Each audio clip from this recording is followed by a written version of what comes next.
Në kuadër të ditës ndërkombëtare të turizmit, Universiteti i Shkodrës në bashkëpunim me Bashkinë e Shkodrës kanë organizuar një workshop të titulluar Turizmi për të gjithë.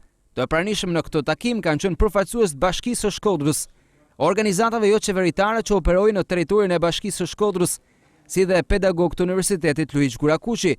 Nënkryetaria e Bashkisë, Emilia Koliqi, gjatë fjalës së saj u ndal tek rëndësia e zhvillimit të turizmit në Bashkinë e Shkodrës, e cila sot falë reformës territoriale ka një sër resursesh.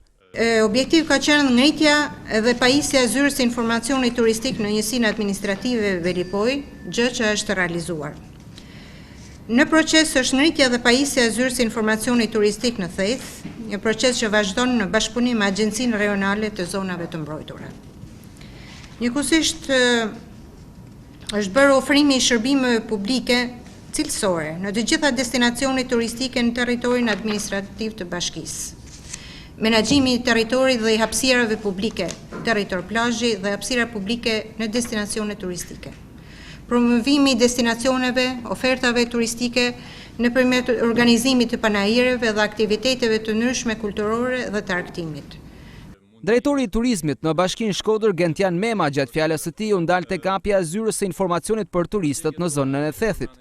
Në bashkëpunim me Agjencinë Kombëtare të Zonave të Mbrojtura ose me Agjencinë Rajonale, me Drejtorinë Rajonale të Zonave të Mbrojtura, është kryer tenderi, kanë filluar punimet për ndërtimin e zyrës, mendohet që në muajin nënor të përfundojnë punimet dhe për sezonin e arshëm turistik zyra do të jetë gati në Theth.